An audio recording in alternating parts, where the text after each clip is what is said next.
Shalom Bapak Ibu, salam sejahtera untuk kita sekalian. Selamat berjumpa kembali lagi di hari ini Senin tanggal 3 Juli 2023 dalam acara Renungan Harian Keluarga. Baiklah Bapak Ibu Saudaraku yang kekasih, sebelum di hari ini kita memulaikan tugas tanggung jawab kita, sesuai dengan kepercayaan yang Tuhan berikan bagi kita sekalian sebagai suami, istri, anak-anak semua, saya mengajak kita untuk tunduk sejenak untuk mendengarkan firman Tuhan. Tapi sebelumnya, mari kita berdoa. Kami bersyukur dan berterima kasih kepadamu ya Tuhan Allah Bapa di sorga, karena Tuhan telah menuntun malam yang telah kami lewati. Kami boleh ada di hari yang baru, minggu yang baru, di bulan yang baru, bulan Juli tahun 2023. Hari ini kami hendak memulaikan tugas tanggung jawab kami, siapapun kami, suami, istri, anak-anak, kami semua yang sempat mendengarkan pelayanan renungan harian keluarga ini. Sebelum kami memulaikan tugas tanggung jawab kami ya Tuhan, kami mohon biarlah kiranya Engkau menerangi hati dan pikiran kami semua dengan membaca dan merenungkan bagian firman Tuhan, sehingga firman ini akan menuntun tugas-tugas pelayanan kami di hari ini dan memberi kekuatan bagi kami, sehingga kami boleh dan dapat melakukan tugas-tugas yang Tuhan percayakan dengan pengharapan dan keyakinan Tuhan menjadi bagian dalam hidup kami semua. Mari Bapa, bersabdalah bagi kami dan anugerahkan kami roh hikmat kebijaksanaan, baik hamba-Mu tetapi juga semua mereka para pemirsa yang sempat mendengarkan pelayanan ini. Dalam nama Tuhan Yesus, firman yang hidup kami berdoa. Amin. Bapak Ibu Saudaraku yang kekasih, pada bulan Juli tanggal 3 Senin hari ini kita akan membaca bagian firman Tuhan dalam perenungan minggu berjalan Gereja Masih Injili Minahasa. Kita akan membaca dan merenungkan bagian firman dalam Filipi pasal 4 pada ayatnya yang kedua hingga ayatnya yang ke-9.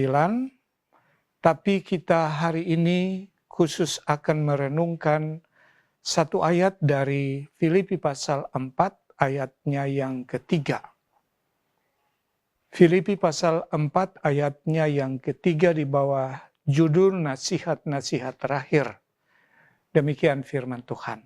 Bahkan ku minta kepadamu juga Sunsugos, temanku yang setia. Tolonglah mereka karena mereka telah berjuang dengan aku dalam pekabaran Injil bersama-sama dengan Clemens dan kawan-kawanku sekerja yang lain yang nama-namanya tercantum dalam kitab kehidupan. Demikianlah firman Tuhan yang berbahagia tentu kita semua, saudaraku yang kekasih, sahabat renungan keluarga yang diberkati. Tema mingguan kita yaitu jangan khawatir, tetapi bersyukurlah.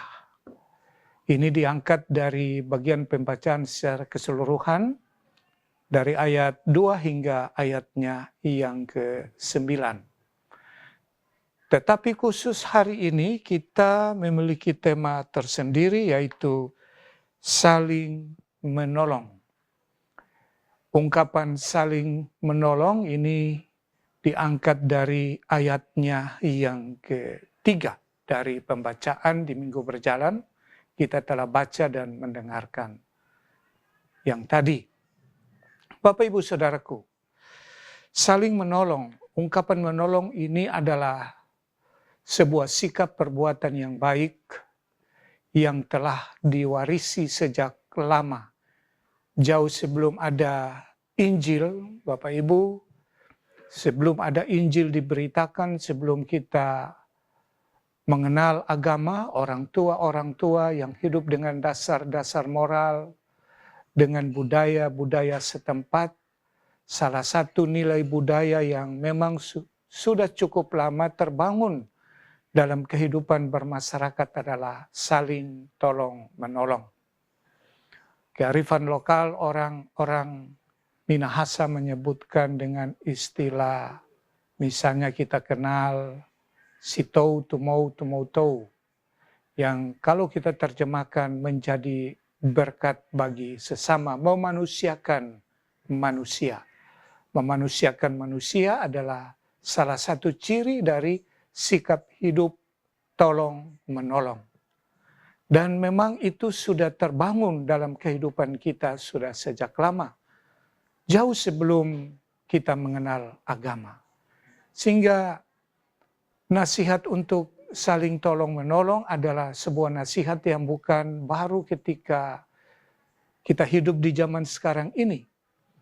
Tetapi jauh sebelum itu, nasihat ini sudah dikumandangkan oleh orang tua kita. Walaupun mereka belum mengenal agama, tapi buah-buah perbuatan baik seperti saling tolong-menolong itu sering diceritakan turun-temurun dari kehidupan orang tua sampai pada anak-anak generasi kita sampai saat ini. Bapak Ibu Saudaraku yang kekasih, Paulus menasihatkan atau melalui suratnya kepada jemaat di Filipi dengan memberikan nasihat yang dalam bacaan kita disebut nasihat-nasihat terakhir. Tapi khususnya pada ayatnya yang ketiga, dia memberi nasihat sekaligus mengharapkan kepada ada dua orang temannya, yaitu Sun Sugos dan yang satu lagi adalah Clemens. Agar mereka bisa menolong konflik-konflik yang terjadi di jemaat Filipi antara Euodia dan Sintike. Dua wanita yang memang terlibat dalam pelayanan membantu Paulus dalam tugas-tugas pelayanan.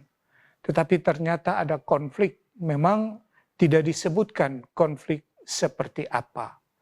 Walaupun ini sepertinya baru dan akan berkembang konflik itu, Paulus berpikir bahwa konflik ini atau kesalahpahaman ini kalau tidak diselesaikan dari awal atau dini mungkin tentu akan berakibat fatal bagi pembangunan jemaat atau pelayanan dan iman umat yang ada di Filipi. Sementara Filipi kita tahu adalah jemaat yang sungguh sangat luar biasa. Kualitas iman mereka tunjukkan membantu pelayanan Paulus, baik ketika dia belum dipenjarakan sampai dipenjarakan. Mereka membantu dengan kesungguhan, tidak hanya tenaga pikiran tetapi menunjukkan keaktifan mereka dengan memberikan dukungan dana kepada pelayanan Paulus. Sehingga oleh karena itu dengan konteks dan situasi yang dialami oleh dua wanita yang disebutkan pada ayatnya yang kedua, Euodia dan Sintike, maka Paulus memintakan kepada, katakan bahwa Sun Sugos, temanku yang setia, tolonglah mereka. Tolong di sini tidak lain daripada Paulus bermaksud agar bisa membantu mereka dalam menyelesaikan konflik. Bapak Ibu Saudaraku yang kekasih, sikap menolong adalah sebuah sikap dan ciri dari kehidupan orang Kristen. Menolong adalah bagian yang tak terpisahkan dalam kehidupan setiap orang yang percaya. Mengapa kita harus menolong? Karena menolong itu adalah bagian dari doa kita. Doa kita itu juga bisa diwujudkan dalam bentuk bagaimana kita membantu dan menolong orang-orang yang ada di sekitar kita. Walaupun kita berdoa dari pagi sampai malam, tetapi kalau kita tidak menunjukkan sikap kita untuk saling membantu dan menolong orang lain, maka saya yakin doa kita itu tidak ada artinya. Berdoa sampai kapanpun Bapak Ibu Saudara. Tetapi kalau kita tidak bisa menunjukkan sikap saling tolong-menolong kepada sesama, percuma doa kita. Karena salah satu wujud bagaimana kita bisa menjadi bagian dalam kehidupan orang yang membutuhkan bantuan kita adalah kita saling menolong satu dengan yang lain. Menolong bukan berarti agar kita mendapatkan imbalan, tidak. Menolong itu adalah ciri dan tanggung jawab keberimanan kita.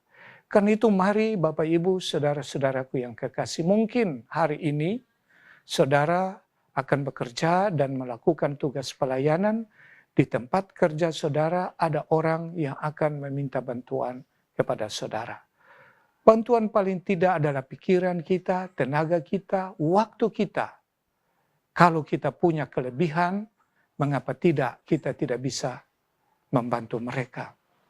Tetapi kalaupun kita tidak memiliki apa-apa, kita mewujudkan empati dan simpati kita, memberikan dukungan, nasihat dalam berbagai cara. Jadi menolong tidak hanya dalam bentuk materi, tetapi bagaimana kita melibatkan diri kita di tengah-tengah kehidupan orang yang membutuhkan perhatian kita, nasihat kita. Tetapi juga ketika kita menolong orang untuk keluar dari situasi, kondisi, konflik, dan lain-lain. Itu adalah bagian dari tanggung jawab kehidupan saudara dan saya. Bapak Ibu saudaraku yang kekasih, marilah di hari ini kita hendak melakukan tugas tanggung jawab, jadikanlah ciri kehidupan kita sebagai orang percaya untuk tetap membantu dan menolong sesama.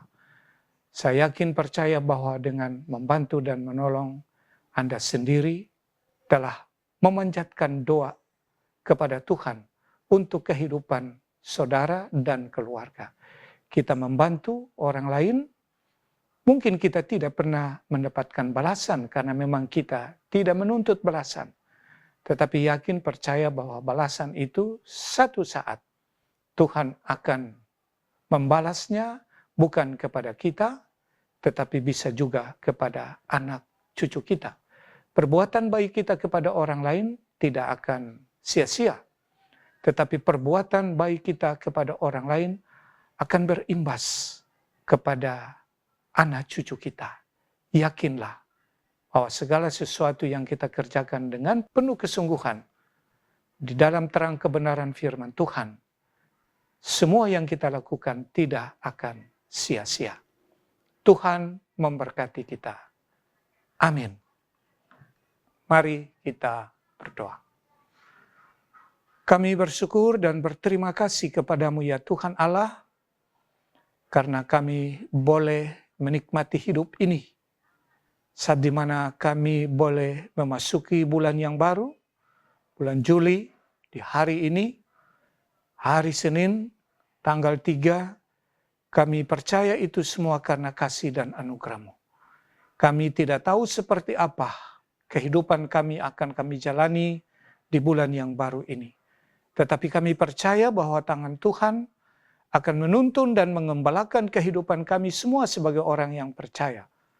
Sehingga walaupun berbagai persoalan tantangan kami hadapi, kami yakin Tuhan menjadi bagian dalam hidup kami. Kami juga percaya bahwa hari ini adalah hari yang penuh sukacita bagi kehidupan kami. Sukacita itu kami peroleh oleh karena kami sungguh-sungguh bersandar kepada Tuhan. Tidak ada sesuatu yang kami kerjakan tanpa memohon dan pertolongan Tuhan. Kami selalu berharap tangan Tuhan ketika kami hendak melakukan pekerjaan. Dan disitulah kami menerima sukacita.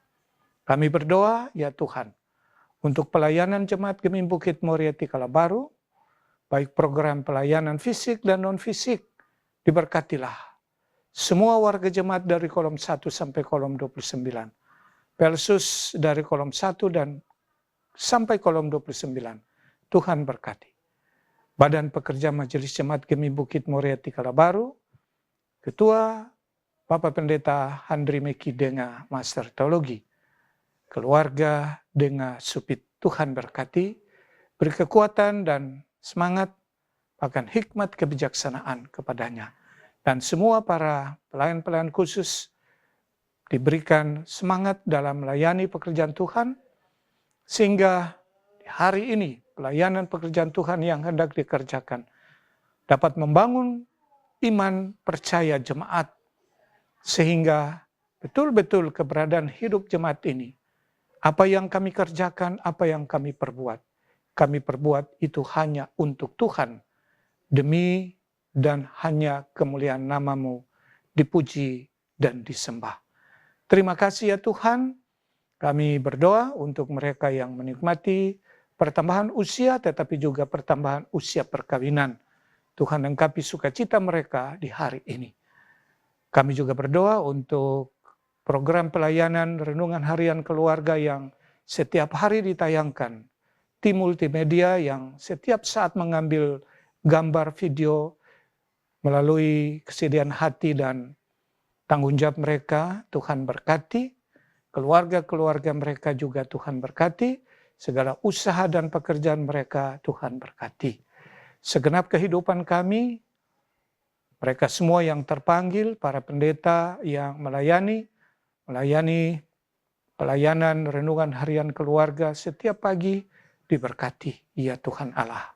Terima kasih Tuhan, ini doa kami, syukur kami. Kami persembahkan semuanya hanya di dalam nama Tuhan Yesus Kristus, penyelamat, sumber kekuatan dan pengharapan. Kami berdoa dan bersyukur. Haleluya. Amin. Bapak Ibu Saudaraku yang kekasih, Renungan Harian Keluarga yang diberkati, para pemirsa dimanapun Bapak Ibu berada. Terima kasih untuk kesediaan hati menyaksikan pelayanan Renungan Harian Keluarga.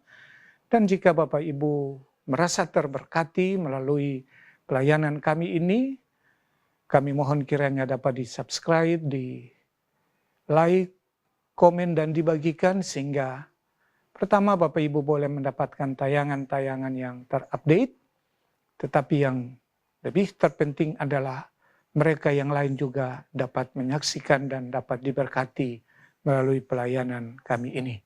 Dan selamat bersukacita bagi mereka yang bersukacita karena berhari ulang tahun dan menikmati usia perkawinan yang baru. Badan Pekerja Majelis Jemaat Kemim Bukit Muria Tikala Baru menyampaikan selamat bersyukur. Tuhan memberkati. Shalom, damai di hati.